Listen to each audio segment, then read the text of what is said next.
Hello students, welcome to minded brains Hindi medium. मैं लाली वर्मा आप सभी विद्यार्थियों का बहुत बहुत स्वागत करती हूँ।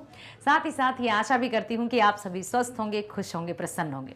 प्रिय विद्यार्थियों, हमने अपनी पाठ्य पुस्तक किसलय भाग 3 का 19वां पाठ शुरू कर दिया है। नाम है जननायक कर्पूरी ठाकुर और आपने इनके बारे में जान लिया होगा, पढ़ लिया होगा और मैं तो कहती हूँ कि आप इससे पहले भी इनके बारे में जान चुके होंगे, क्योंकि हाँ जी, ये बिहार राज्य के मुख्यमंत्री भी रह चुके हैं और ये एक नेक दिल इंसान, साथ ही साथ मानवतावादी विचार के हैं ये। आइए चलते हैं इसी पाठ के प्रश्नोत्तरों की तरफ। पहला प्रश्न है, कर्पूरी ठाकुर अपने परिजनों को प्रतीक्षा करने के लिए क्यों कहते हैं? आखिर क्यों ऐसा कहा कि मेरे परिवारजन भी प्रतीक्षा करें? किस बात की प्रतीक्षा? सुनो, क्या आपने प्रीवियस वीडियो देखा? यदि नहीं देखा तो जरूर देखो, क्योंकि पहले वीडियो में जिसमें हमने व्याख्या की है उसमें साफ बिल्कुल स्पष्ट है कि किस तरह से पढ़ने लिखने में जो विलक्षण प्रतिभा के धनी थे, उन्होंने कभी भी सिर्फ अपने बारे में नहीं सोचा। पढ़ाई करने वे पैदल चलकर जाते थे और लगभग 50-60 किलोमीटर की दूरी तय करते हुए नंगे पांव जाते थे। इतना संघर्ष, इतनी कठिनाई के बाद भी उनके मन में कभी ये विचार नहीं आया कि वे अपना भला करें। उनके लिए सब अर्थात सभी लोग अपने ही थे। पढ़ लिख कर वो एक बहुत अच्छे ओहदे पर पहुंच सकते थे, अच्छे पद को प्राप्त कर सकते थे, लेकिन उन्होंने सिर्फ और सिर्फ अपने बारे में ही नहीं सोचा, बल्कि उन्होंने सोचा कि जब ये भारत की जनता, क्योंकि बात कब की है, सन 1942 का जिक्र हुआ है प्रारंभ में, कि उस समय भारत हमारा अंग्रेजों के अधीन था, मां भारती जंजीरों की बेड़ियों में जकड़ी हुई थी। ठीक है, तो उन्होंने कहा कि यदि मैं पढ़ लिख भी गया, अच्छे पद को प्राप्त भी कर लिया, ऐश आराम, गाड़ी बंगला सब कुछ मैंने प्राप्त कर लिया, सारे सुख चैन मैंने प्राप्त कर लिए, औरों का क्या होगा? क्या जो मेरे देश की जनता है, जो मेरे भाई बहन हैं, वो एक एक निवाले के लिए तरस रहे होंगे और मैं अपना जीवन ऐशो आराम से बिताऊं? बिल्कुल नहीं। मेरे परिवारजनों को भी प्रतीक्षा करनी होगी जब तक कि भारत माता को आजाद नहीं करा दिया जाता। ठीक है, संभवतः अब प्रश्न यही है कि कर्पूरी ठाकुर अपने परिजनों को प्रतीक्षा करने के लिए क्यों कहते हैं? तो संभवतः कर्पूरी ठाकुर के परिजनों की यह आकांक्षा होगी कि कर्पूरी पढ़ लिख कर हमें गरीबी से निजात दिलाएगा, सारे सुख साधन प्राप्त होंगे। लेकिन जननायक के लिए संपूर्ण देश परिवार था, संपूर्ण देश ही परिवार था। उन्होंने देश की जनता को पराधीनता की बेड़ी में जकड़ा देखा तो उनके लिए असहनीय था। वे समझ चुके थे कि संपूर्ण देश जो जंजीरों की बेड़ियों में जकड़ा है, वो किस तरह से पीड़ा सह रहा है, अंग्रेज उस पर किस तरह से अत्याचार कर रहे हैं। ऐसे में मैं सुकून से रहूं? बिल्कुल नहीं। इसलिए उन्होंने अपने अल्फाज में कहा था कि जब तक देश के प्रत्येक निवासी को सम्मानजनक और सुविधा संपन्न स्वाधीन जीवन यापन का अवसर नहीं मिलेगा, तब तक मेरे परिजनों को भी प्रतीक्षा करनी होगी। अर्थात सबके सुख में ही वे अपना सुख ढूंढते थे। क्या ऐसा कोई आम व्यक्ति कर सकता है? क्या कोई व्यक्ति दूसरों के सुख में अपना सुख ढूंढ सकता है? यह जरूर हो सकता है कि अपने सुख में, अपने सुख के लिए दूसरों के सुख को भी छीनने वाले लोग देखे हैं, लेकिन ऐसे लोग नतमस्तक हैं हम। अगला है, मैट्रिक के बाद उच्च शिक्षा के लिए उन्हें कहां और किस प्रकार जाना पड़ा था? अब देखो आप, हमने देखा था कि किस तरह से वे कठिन परिस्थितियों का सामना करने के लिए भी नंगे पांव पैदल चलते थे। धोती और गमछा, कुर्ता धोती पहनते थे। मैंने प्रीवियस वीडियो देखा है आपने, जिसमें मैंने एक चित्र बनाने की कोशिश की है कि कर्पूरी ठाकुर का यही चित्र होगा संभवतः। तो मैट्रिक परीक्षा पास कर उच्च शिक्षा के लिए दरभंगा के चंद्रधारी मिथिला कॉलेज में दाखिला पाया। कहां?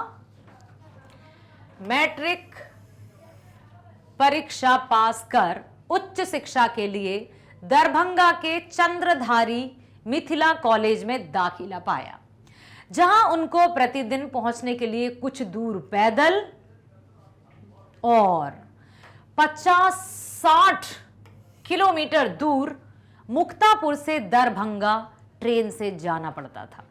कुछ दूर वे पैदल जाते थे, रेलवे स्टेशन तक उन्हें पैदल जाना पड़ता था, क्योंकि वो भी उनके गांव से काफी दूर था, उनके रहने के स्थान से काफी दूर था, वहां तक वे पैदल जाते। उसके बाद 50-60 किलोमीटर की दूरी ट्रेन में बैठकर या रेल में बैठकर सफर करते और फिर वहां से वापस आते, फिर अपने काम धाम में लग जाते, पालतू पशुओं को चराना, खेती बाड़ी और जो भी उनका काम है, क्योंकि आर्थिक स्थिति मजबूत नहीं थी। ठीक है, तो इस तरह से उनका जीवन बहुत ही आर्थिक तंगी में बीता, लेकिन कभी भी उन्होंने अपने जीवन से शिकायत नहीं की। उन्हें अपने जीवन से कभी शिकायत नहीं हुई कि अरे ये मेरा जीवन कैसा है, हे भगवान तूने ये कैसा जीवन दिया है, ऐसा उन्होंने कभी भी नहीं कहा। अगला है, कर्पूरी ठाकुर को कौन कौन सा कार्य करने में आनंद मिलता था। आपको वो किस्सा याद है, किस्सा ही कहें या वो वाकया याद है, जब कर्पूरी ठाकुर एक गांव में जाते हैं दौरे पर और वहां देखते हैं कि हैजा से पीड़ित एक मरीज है जो संभवतः अपने जीवन की अंतिम सांसें ले रहा था, अंतिम सांसें ले रहा था। संभवतः उसके जो परिवारजन थे वो उसकी मृत्यु देखने के लिए विवश थे, क्योंकि वहां पर अस्पताल नहीं था, चिकित्सकों या डॉक्टरों की कोई व्यवस्था नहीं थी, कुछ नहीं था। अब क्या किया जाए? उन्होंने आओ देखा ना ताओ उस मरीज को अपने कंधे पर उठाया और पैदल चल पड़े। मानवता के पुजारी, संवेदनशील हृदय, सहृदयता के उदाहरण कर्पूर ठाकुर जी। तो प्रश्न आया है, कर्पूरी ठाकुर को कौन कौन सा कार्य करने में आनंद आता था? कर्पूरी ठाकुर को चरवाही करना जानते हैं? पशुओं को चराने में,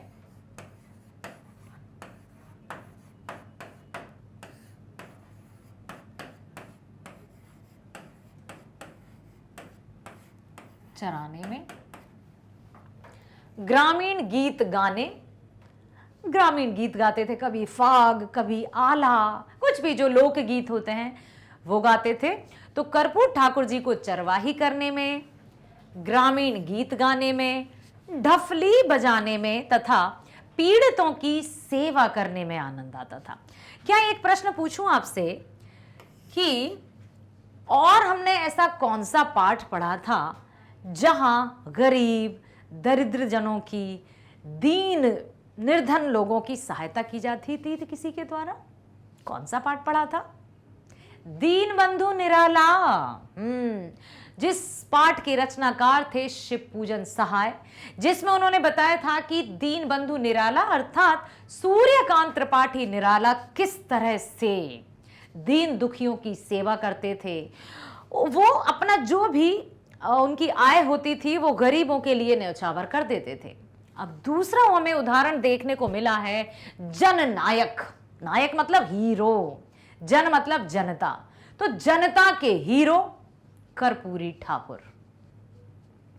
तो उनको चरवाही करने में, ग्रामीण गीत गाने में, ढफली बजाने में और पीड़ितों की सेवा करने में आनंद आता था। अब यहां चरवाही करना, मवेशियों को चराना, ग्रामीण गीत गाया, चलो उनको आनंद आया, लेकिन क्या किसी को पीड़ितों की सेवा करने में आनंद की प्राप्ति होगी? ऐसे विरले ही होंगे ऐसे लोग जो इस तरह का कार्य करते हैं।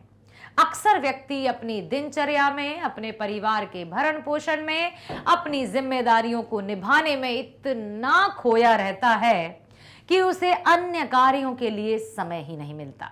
और जब भी कभी पूछें, हेलो कैसे हैं आप? अरे भैया समय ही नहीं मिलता है, बहुत व्यस्तता चल रही है, यही सुनने को मिलता है। ठीक है, तो यहां पर उन्होंने यही कि मवेशियों को चराने में, ग्रामीण गीत गाने में, ढफली बजाने में और पीड़ितों की सेवा करने में उन्हें बहुत आनंद आता था। अगला है, सचिवालय स्थित कार्यालय में पहले दिन उन्होंने कैसा दृश्य देखा तथा उस पर उन्होंने क्या निर्णय लिया? बताइए, कैसा दृश्य देखा था? 1952 में जब विधायक बने थे, कब बने थे विधायक, संसद सभा के सदस्य? 1952 में। 1952 में जब विधायक बने थे तो कर्पूरी जी ने सचिवालय स्थित अपने कार्यालय के लिफ्ट पर लिखा देखा। जो कार्यालय था, कार्यालय समझते हो ना बेटा? बिल्कुल समझते होंगे आप। ऑफिस को हिंदी में कार्यालय कहते हैं, दफ्तर भी कहते हैं। तो कार्यालय के लिफ्ट पर लिखा देखा, ओनली फॉर ऑफिसर्स। उन्हें बड़ा अजीब लगा कि क्यों भाई, जो ऑफिसर्स हैं क्या उन्हीं के पैरों को चलने में तकलीफ होती है? क्या आम आदमी को कोई सुविधा नहीं मिल सकती? यह देखकर सचिवालय में इस सामंती प्रथा को समाप्त कर दिया उन्होंने और आम लोगों के लिए लिफ्ट का प्रयोग करवा दिया। सभी, कोई भी अन्य व्यक्ति भी जो आने जाने वाले आते थे, वे भी अब लिफ्ट का प्रयोग कर सकते थे। सामंती, ओनली फॉर ऑफिसर्स क्यों भाई? क्या जो बड़े पद पर हैं वही सारी सुख सुविधाओं का लाभ उठा सकते हैं? क्या उन्हीं को आवश्यकता है? क्या वे अपने पैरों पर सीढ़ियों के बल नहीं चल सकते इसलिए लिफ्ट का प्रयोग है? यदि नहीं, तब तो फिर सबके लिए सुख सुविधाएं होनी चाहिए। जिसको आवश्यकता हो, जो जल्दबाजी में हो, जो कुछ इमरजेंसी में हो, वे जा सकते हैं। तो उन्होंने बिल्कुल सबके लिए कॉमन कर दिया कि कोई भी व्यक्ति लिफ्ट से आ जा सकता है। इससे क्या होता है व्यक्त? इससे यही व्यक्त होता है बेटा कि वे अकेले किसी भी तरह से सुविधा भोगी पसंद नहीं थे। जैसा कि हमने पहले देखा, उन्होंने पहले ही कह दिया था कि मेरे परिवार को भी प्रतीक्षा करनी होगी जब तक भारत की जनता आजादी की सांस नहीं लेगी, जब तक मां भारती जंजीरों में जकड़ी रहेगी, तब तक मैं सुख सुविधाओं का आनंद नहीं उठा सकता। इसके लिए मैं भी प्रतीक्षा करूंगा और मेरे परिवार को भी प्रतीक्षा करनी होगी। और यहां पर और भी उदाहरण मिल गया। ऐसा नहीं है कि उन्होंने सिर्फ कहा, जब वो विधायक बने सभी सुख सुविधाएं उनको प्राप्त हुई, तो उन सुख सुविधाओं का प्रयोग भी उन्होंने अकेले नहीं किया। उसके लिए भी उन्होंने सभी को करवा दिया कि सब लोग इसका प्रयोग करें। व्याकरण है अनेक शब्दों के बदले एक शब्द, जैसे भाषा की सुदृढ़ता, भावों की गंभीरता और चुस्त शैली के लिए यह आवश्यक है कि लेखक शब्दों के प्रयोग में संयम से काम लें, ताकि वह विस्तृत विचारों या भावों को थोड़े से शब्दों में व्यक्त कर सकें। क्या करने के लिए? क्यों अनेक शब्दों के लिए एक शब्द की आवश्यकता होती है? तो सुन लीजिए। भाषा की सुदृढ़ता, भाषा में बिल्कुल सटीकता आने के लिए। भावों की गंभीरता, ताकि भावनाएं जो हम एक दूसरे के समक्ष प्रस्तुत कर रहे हैं उनमें गंभीरता आए, सहजता आए और सरलता आए, ताकि सही से जो भी हम कहना चाहते हैं वो समझ में आ सके। और चुस्त शैली, कोई ढीलापन नहीं। यह आवश्यक है कि लेखक शब्दों के प्रयोग में संयम से काम ले, धैर्य से काम ले, ताकि वह विस्तृत विचारों या भावों को थोड़े से शब्दों में व्यक्त कर सके। बिहारी जी का नाम आपने अवश्य सुना होगा। उनको गागर में सागर भरने का कवि माना जाता है कि बिहारी जी ने अपने दोहों में गागर में सागर भरने का काम किया है, अर्थात बहुत कम शब्दों में बहुत अधिक कह जाना। अपने आप में एक बहुत बड़ी मिसाल है वे। तो अनेक शब्दों के लिए एक शब्द भी गागर में सागर भरने जैसा ही है। जैसे ओ आ ही गया यहां पर, गागर में सागर भरना। कहावत यही चरितार्थ होती है। विस्तृत विचारों या भावों को थोड़े शब्दों में अनेक शब्दों के बदले एक शब्द की जानकारी से प्रस्तुत किया जा सकता है या की जा सकती है। जैसे जो दीनों के बंधु हों, बंधु मतलब जैसे भाई बंधु, हितैषी, हित करने वाले, भला करने वाले। तो जो दीनों का हित करते हैं, जो दीनों के बंधु हों, उनको क्या कहेंगे? दीन बंधु। जो विभिन्न विषयों पर विचार करने वाला, जो कई विषयों पर विचार प्रकट कर सकते हैं, क्या कहा जाता है उनको? विचारक। सामाजिक कुरीतियों को दूर करने वाला, हम बार बार कहेंगे, जैसे हम बात करें कार्ल मार्क्स की, ठीक है, हम बात करें लेनिन की, ठीक है, तो कि उन्होंने सामाजिक कुरीतियों को दूर करने का काम किया, कार्ल मार्क्स ने सामाजिक कुरीतियों को दूर करने का काम किया। हम बार बार सामाजिक कुरीतियों को दूर करने वाला ये शब्द या ये वाक्य बोलेंगे। इसके स्थान पर हम क्या कह सकते हैं? समाज सुधारक। क्या कह सकते हैं? समाज सुधारक। अब ये एक ऐसा कार्यालय है जहां पर बिना शुल्क के आप अपना दाखिला करा सकते हैं, या फिर एक ऐसा अस्पताल है जहां पर बिना शुल्क के आप अपना इलाज करवा सकते हैं। तो बिना शुल्क का इलाज करवा सकते हैं, इसके स्थान पर हम क्या कह सकते हैं? ये एक ऐसा अस्पताल है जहां आप निःशुल्क इलाज करवा सकते हैं। तो बिना शुल्क का क्या आ जाएगा बेटा? निःशुल्क। ठीक है, विभिन्न विषयों पर विचार करने वाला विचारक, सामाजिक कुरीतियों को दूर करने वाला समाज सुधारक, बिना शुल्क निःशुल्क। इस तरह से ये गागर में सागर भरने का काम करते हैं। अब है समास। तो समास दो या दो से अधिक पदों के अपने बीच की विभक्ति को छोड़कर जो नया शब्द बनता है उसे समास कहते हैं। अर्थात समास का शाब्दिक अर्थ होता है संक्षिप्त। संक्षिप्त मतलब छोटा, एक बड़े से वाक्य को छोटा कर देना। कैसे छोटा कर देना? उसके बीच की कारक विभक्तियां जो हैं उनका लोप हो जाना, वो गायब हो जाती हैं। कैसे? जैसे लिखा है गंगा का जल, तो उसमें से ये कारक विभक्ति का लोप हुआ और बन गया गंगा जल। इसके मुख्यतः 6 भेद होते हैं, जैसा मैंने अपने एक वीडियो में बताया है। अब, त, क, द, दा। अव्यय भाव, बहुव्रीहि, तत्पुरुष, कर्मधारय, द्विगु और द्वंद्व। तो अव्यय भाव समास क्या है? जिस समास में पूर्व पद प्रधान हो उसे अव्यय भाव समास कहते हैं। पूर्व पद मतलब पहला पद। जैसे गंगा जल में पूर्व पद क्या है? गंगा, उत्तर पद है जल। ठीक है, पूर्व पद मतलब पहला पद, गंगा है पूर्व पद, जल है उत्तर पद। समास में 2 पद होते हैं, पूर्व पद और उत्तर पद। तो जिस समास में पूर्व पद प्रधान हो उसे अव्यय भाव समास कहते हैं। इस समास में पहला पद अव्यय होता है, जैसे यथा, शक्ति, प्रतिदिन।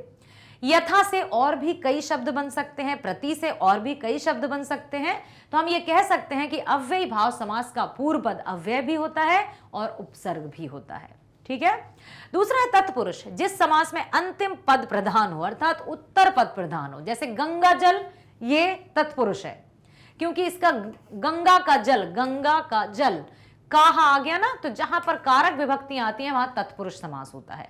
तो इसमें उत्तर पद प्रधान होता है, उसे तत्पुरुष कहते हैं। जैसे राष्ट्रपति, रसोई घर आदि, रसोई का घर, रसोई के लिए घर, जहां पर कारक विभक्तियों का प्रयोग होगा वो तत्पुरुष समास होगा। कर्मधारय, जिस समास में विशेष विशेषण हो उसे कर्मधारय समास कहते हैं। जैसे नील गाय, नीली है जो गाय, चंद्र है जो मुख। ठीक है, द्वंद्व, जिसमें दोनों पद एक समान हो उन्हें द्वंद्व समास कहते हैं। जैसे भाई बहन, राधा कृष्ण। द्विगु में पहला अर्थात पूर्व पद संख्यावाचक होता है।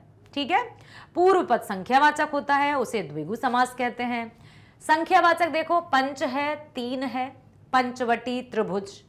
बहुव्रीहि में ना तो पूर्व पद प्रधान होता ना उत्तर पद प्रधान होता है, बल्कि इसमें कोई तीसरा पद प्रधान होता है। समास में आए पदों को छोड़कर जब किसी अन्य पद की प्रधानता उसे बहुव्रीहि समास कहते हैं। जैसे पीतांबर, वीणा पानी आदि। वीणा पानी किसको कहा जाता है? मां सरस्वती को। तो ना तो यहाँ वीणा है और ना यहाँ पानी है। ठीक है, यहाँ क्या है बेटा? यहाँ सरस्वती की तरफ इशारा किया जा रहा है, तो यहाँ हो जाएगा आपका बहुव्रीहि समास। आशा करती हूँ बहुत ध्यानपूर्वक आपने देखा, सुना और समझ में अवश्य आया होगा। तो बने रहिए हमारे साथ मैग्नेट ब्रेन्स पर, जो कक्षा 7वीं से 12वीं तक की online school education 100% free provide करता है। मिलते हैं नेक्स्ट वीडियो में। स्वस्थ रहिए, खुश रहिए। Bye bye. Thank you so much.